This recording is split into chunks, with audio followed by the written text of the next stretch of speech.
किशनपुर गांव एक हरा भरा और खुशहाल गांव था। गांव के अंदर ही मोहन नाम का एक पानी पूरी बेचने वाला रहा करता था, जो कि रोज सुबह उठकर अपना ठेला गांव में लगा लिया करता था। पानी पूरी ले लो, पानी पूरी केवल 10 रुपए प्लेट। पानी पूरी ले लो भाई, पानी पूरी ले लो। और ग्राहकों को पुकार पुकार कर अपने ठेले के पास बुलाया करता था। मोहन ऐसे ही सुबह से लेकर शाम तक पानी पूरी बेचा करता। उसके घर में उसकी एक 10 साल की बेटी निराली थी। उसकी बीवी का देहांत निराली को जन्म देते हुए ही हो गया था। तब से मोहन ने ही एक जिम्मेदार पिता की तरह निराली को अकेले ही पाल पोस कर बड़ा किया था। शाम हो गई थी और मोहन ने खुद से कहा, आज भी पूरा दिन निकल गया और केवल 3 से 4 प्लेट ही पानी पूरी बिकी है। ऐसे तो ना मैं अपनी बेटी निराली के लिए पैसे जोड़ पाऊंगा और ना ही उसकी अच्छे से परवरिश कर पाऊंगा। मोहन बेचारा अब यही सब सोचता है और अपने घर की तरफ निकल पड़ता है। ऐसे ही दिन गुजरते हैं। अब उसका काम भी और कम हो गया था। एक दिन निराली ने स्कूल से आने के बाद रोते हुए मोहन से कहा, पापा, मुझे टीचर ने स्कूल आने की मना कर दी है। उन्होंने बोला है कि अपने बाबा को बोलो कि स्कूल की फीस दे, वरना स्कूल में आने की कोई जरूरत नहीं है। बेटी, तुम बिल्कुल भी चिंता मत करो, मुझे थोड़ा सा समय दे दो, मैं सारी परेशानियां दूर कर दूंगा। बाबा, मुझे आप पर पूरा भरोसा है।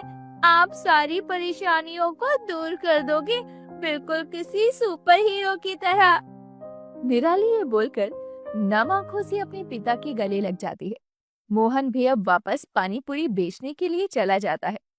उसे कुछ भी समझ में नहीं आ रहा था कि वो क्या करे। वो अपने ठेले को दोपहर में ही बंद कर देता है और अपने आप से विचार करते हुए कहता है, ऐसे तो मेरा गुजारा नहीं हो पाएगा।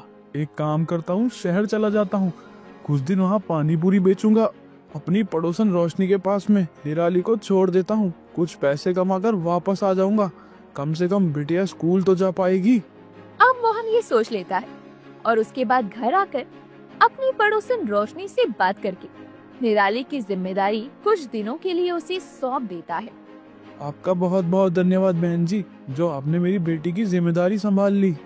भाई साहब, इसमें धन्यवाद देने वाली कौन सी बात है। आप भी तो हमारे कितने काम आते हैं। बहन जी भी बहुत अच्छे विचारों की थी, हमारी अच्छी बोलचाल भी थी उनसे। वो तो भगवान की कुछ और ही मर्जी थी, इसमें आप और मैं क्या कर सकते हैं। मोहन अब जंगल के रास्ते से शहर के लिए जा रहा था।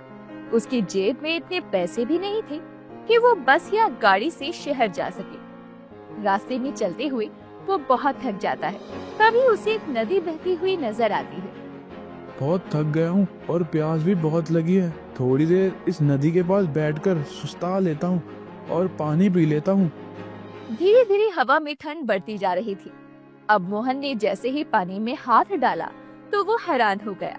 अरे यह क्या, ये पानी तो गर्म है, लेकिन इस मौसम में नदी का पानी गर्म कैसे हो सकता है? और नदी का पानी तो आमतौर पर ठंडा ही होता है।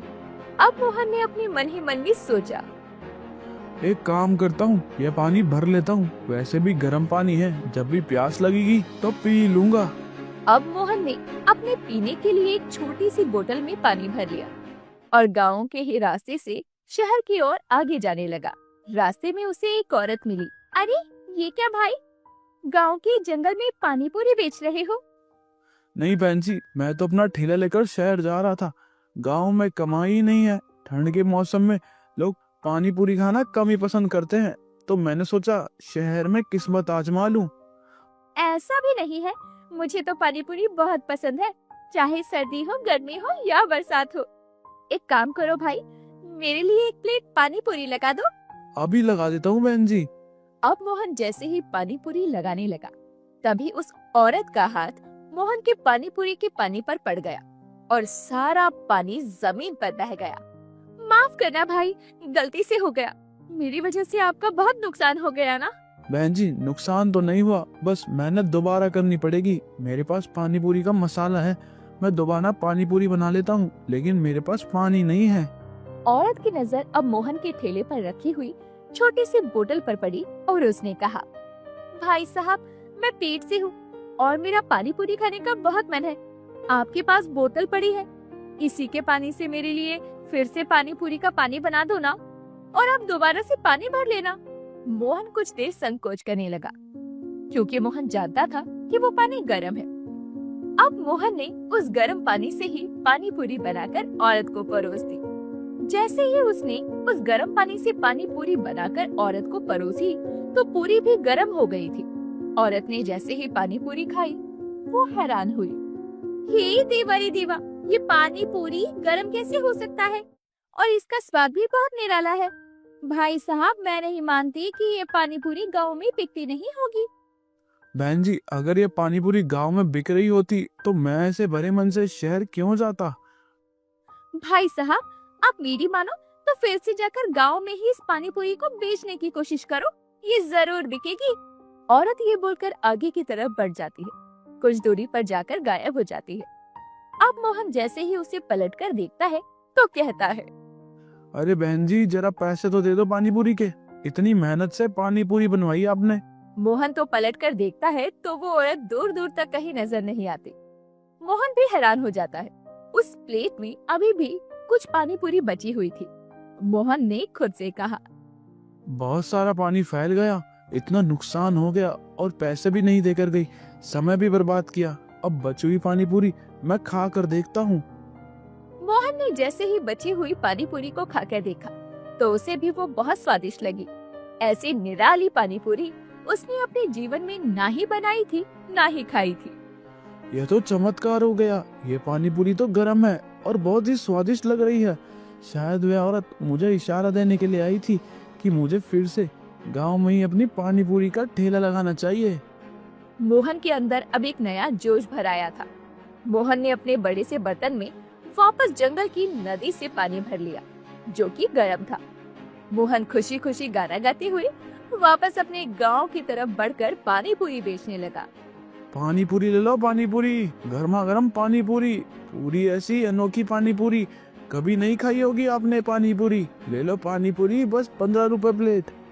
मोहन ने अब अपनी पानी पूरी का दाम भी बढ़ा दिया था, क्योंकि उसे पूरा विश्वास था कि उसकी पानी पूरी अब तो जरूर बिकेगी। जैसे ही उसने गांव के बाजार के अंदर अपने ठेले के साथ कदम रखा, एक औरत के 2 बच्चे उस औरत से जिद करने लगे। माँ, मुझे पानी पूरी खानी है, मुझे पानी पूरी खिलाओ ना। बेटा, मैं तुझे अभी पानी पूरी नहीं खिला सकती, ठंड में पानी पूरी खाएगा तो गला बैठ जाएगा। औरत की बात सुनकर मोहन ने जवाब दिया, बहन जी, आप भी इस पानी पूरी को खा सकती हैं और आपके बच्चे भी, किसी को कोई नुकसान नहीं होगा क्योंकि ये गर्म पानी पूरी है। कैसी बातें कर रहे हो भाई साहब, पानी पूरी कभी गर्म नहीं होती। आप मेरी तरफ से एक पानी पूरी मुफ्त में खा कर देखिए, आपको पसंद आएगी तो आप और खा लेना। मोहन गांव वालों को एक एक पानी पूरी मुफ्त में खिलाता है। सब लोगों को वो पानी पूरी बहुत निराली और अनोखी लगती है। सब लोग अब मोहन के छोटे से ठेले के पास भीड़ लगा लेते हैं। अरे, ये पानी पूरी तो सच में बहुत स्वादिष्ट है, तुम मुझे और मेरे बच्चे सबके लिए पानी पूरी लगा दो। हाँ भाई, मेरी बीवी भी पानी पूरी की दीवानी है, लेकिन बस इस मौसम में वह पानी पूरी खा नहीं पाती। तुम मेरे लिए भी पानी पूरी लगा दो और 1 प्लेट पैक कर दो, मैं अपनी बीवी को ले जाकर खिलाऊंगा, बहुत खुश हो जाएगी वो। जिसके बाद में अब मोहन सब लोगों को पानी पूरी खिलाता है। उसकी गर्मा गर्म पानी पूरी सब लोगों को बहुत पसंद आती है। कुछ समय के बाद मोहन समझ चुका था कि जंगल की नदी जादुई थी, इसी वजह से उसकी पानी पूरी गर्म रहती थी। अब मोहन धीरे धीरे तरक्की करने लगता है। वो निराली का वापस से स्कूल में एडमिशन करवा लेता है, अपने घर को ठीक ठाक करवा लेता है। कुछ महीने बीत जाते हैं और गर्मी का मौसम आ जाता है। मोहन ने एक दिन चिंताग्रस्त होकर खुद से कहा, अब मैं क्या करूँगा, मेरी गरम गरम पानी पूरी पता नहीं बिकेगी या नहीं, क्योंकि गर्मी में लोग गरम पानी पूरी कैसे खाएंगे। मोहन ये सोच सोचकर परेशान हो रहा था। वो फिर भी हिम्मत करके जंगल में गया और वापस बर्तन में पानी भरकर लाया। उसकी पानी पूरी बनाकर बेचने भी लगा, लेकिन तब मोहन की पानी पूरी ठंडी हो चुकी थी। यह तो चमत्कार हो गया, इसका मतलब अब मेरा पानी पूरी का काम चलने से कोई नहीं रोक सकता। मोहन ने अब देखा तो जंगल में उसे जो औरत मिली थी, वो दूर से देखकर उसे मुस्कुरा रही थी। कुछ ही देर में रंग बिरंगी किरणों के साथ वो औरत उसकी बीवी के रूप में आ गई और हवा में विलीन हो गई। इसका मतलब यह सब मेरी मदद के लिए तुमने किया। हमसे दूर होकर भी हमारे साथ रही, तुम्हारा बहुत बहुत शुक्रिया। इस तरह मोहन की गर्मा गर्म पानी पूरी ने उसकी जिंदगी को बदल कर रख दिया। मनोज मोहन नगर गाँव में रहा करता था और गांव के ही बाजार में सेव पूरी की एक बड़ी सी दुकान चलाया करता। उसकी दुकान पर तरह तरह का नाश्ता भी बिका करता और सुबह से ही दुकान पर भीड़ लग जाया करती। एक दिन मनोज जब अपनी दुकान को संभालने के लिए जा रहा था तो उसकी माँ विमला ने उसे आवाज लगाई। अरे मनोज बेटा, इतनी जल्दबाजी में कहाँ दुकान जा रहा है, थोड़ा सा नाश्ता तो करता जा। मनोज अब अपनी माँ की बात सुनकर चिढ़ जाता है और पीछे से बोलता है। माँ, आपको कितनी बार बताना पड़ेगा कि मुझे पीछे से आवाज मत दिया करो। मुझे बिल्कुल भी अच्छा नहीं लगता जब काम के मामले में मुझे कोई टोकता है।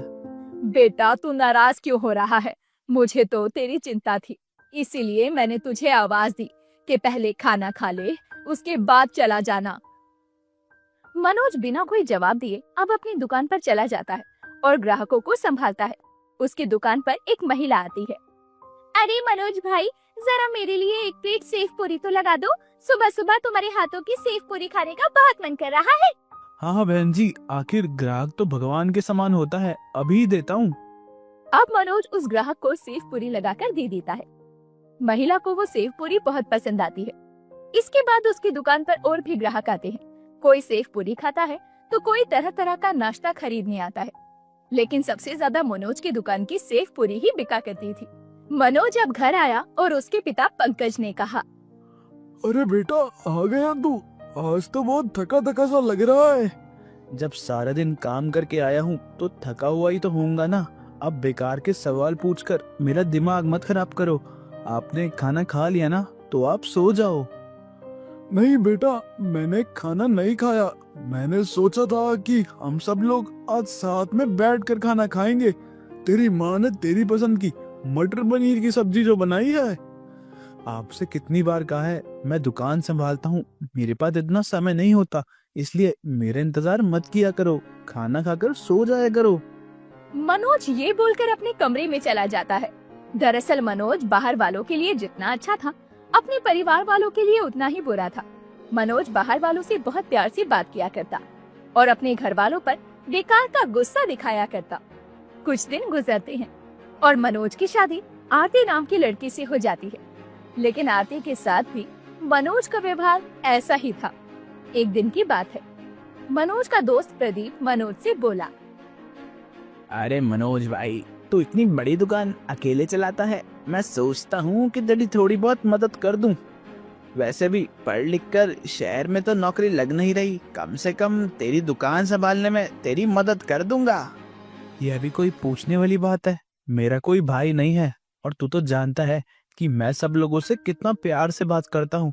अगर तू मेरे साथ काम करेगा तो मेरा काम और बढ़ेगा।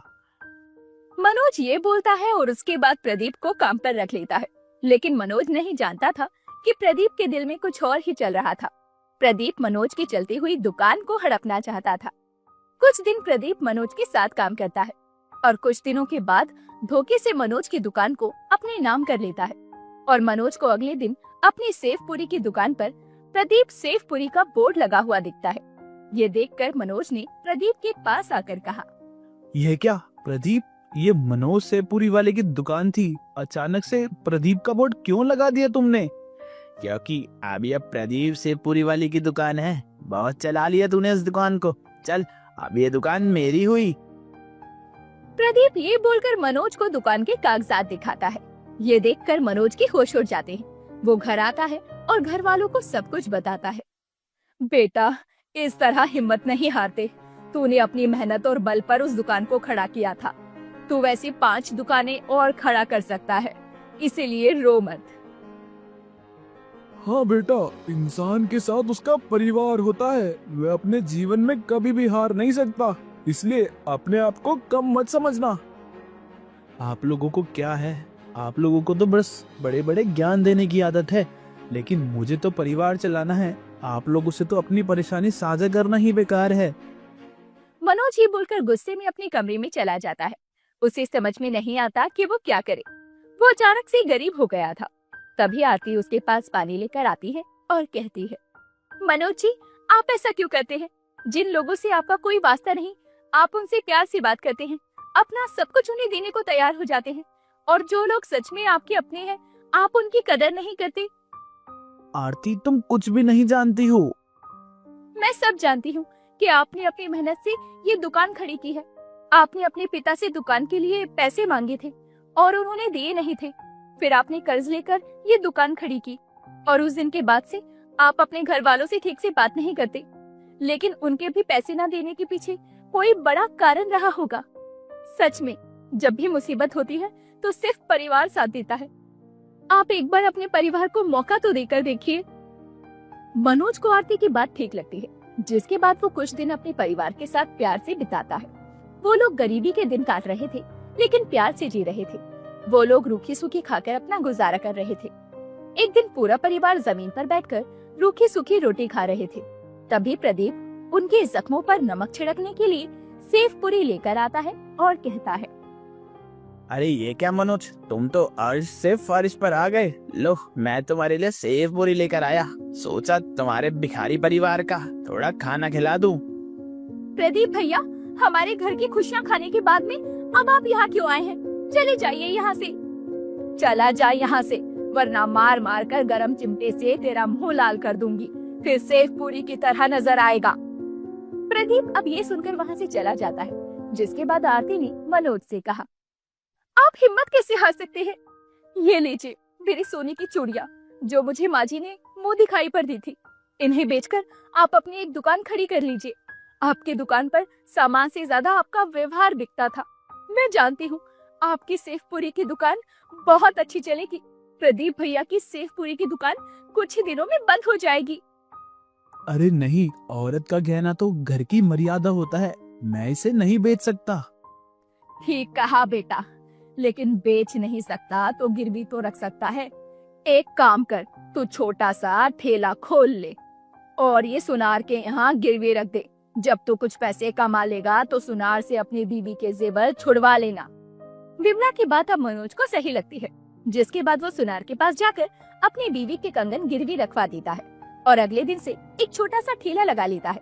ठेले पर खड़ा होकर आवाज लगाता है, सेव पूरी, चटपटी ताजा ताजा सेव पूरी, एक बार खाओगे बार बार आओगे, गरीब सेव पूरी वाले के गुण गाओगे। कुछ देर में उसके ठेले पर ग्राहकों की कतार लग जाती है। तभी प्रदीप वहाँ से गुजरता है और कहता है, सेव पूरी का ठेला लगा लिया, चल ठीक है, दुकान से ठेले पर तो आ गया है गरीब सेव पूरी वाला, क्योंकि वैसे तो तेरा सब कुछ मैंने बर्बाद कर दिया है। अब यही नाम तुझ पे जचता है। तभी आरती वहाँ मनोज का टिफिन देने आती है और प्रदीप की बात का जवाब देते हुए कहती है, प्रदीप भैया, आपने बिल्कुल ठीक कहा। इस ठेले का नाम गरीब सेव पूरी वाला ही होना चाहिए, ताकि सब लोगों को ये लगे कि इस ठेले से कोई भी खा सकता है। ये आपकी दुकान की तरह महंगा नहीं है, जिस पर महंगे पकवान और फीकी दुकान का बोर्ड होना चाहिए। अपनी इस तरह बेइज्जती होते देखकर प्रदीप वहाँ से चला जाता है। जिसके बाद में मनोज आरती की ये हिम्मत देखकर मुस्कुराता है और अगले दिन अपने ठेले पर बोर्ड लगा देता है, गरीब सेव पूरी वाला। ये अनोखा नाम पढ़कर उसकी दुकान पर कई सारे ग्राहक आने लगते हैं। प्रदीप की दुकान धीरे धीरे ठप होने लगी थी। उसने अपनी दुकान को चलाने के लिए कई तरह के लोन भी ले लिए थे। अब बैंक वाले उसे परेशान कर रहे थे। एक दिन बैंक वाले उसकी दुकान पर जाकर तोड़-फोड़ कर देते हैं और उसे पैसे चुकाने के लिए कहते हैं, वरना उसकी दुकान नीलाम करने की धमकी देते हैं। प्रदीप, जल्द से जल्द बैंक से लिए गए सारे लोन को चुकाओ, वरना बैंक आपकी दुकान को नीलामी पर लगा देगा और उसके बाद में हमारे पास कोई और चारा नहीं होगा। प्रदीप खूब कोशिश करता है, लेकिन वो अपनी दुकान को नहीं बचा पाता। कुछ देर में उसकी दुकान नीलाम होने लगती है। वहीं मनोज ने बहुत सारा पैसा जमा कर लिया था। जब बैंक दुकान को नीलाम करती है, तो वो उस दुकान को बोली लगाकर खरीद लेता है। प्रदीप को अपनी गलती का एहसास होता है। प्रदीप को लोन ना चुकाने के लिए जेल हो जाती है और मनोज को अपनी दुकान भी वापस मिल जाती है। मनोज अपनी दुकान का बोर्ड नया बनवाता है। दुकान का नाम गरीब सेव पूरी वाला रखता है। अब पूरे गांव में उसका एक ठेला चला करता और एक दुकान चला करती, जिससे जहाँ से भी मन करता वो सेव पूरी और बाकी का सामान खरीद कर खा लिया करता।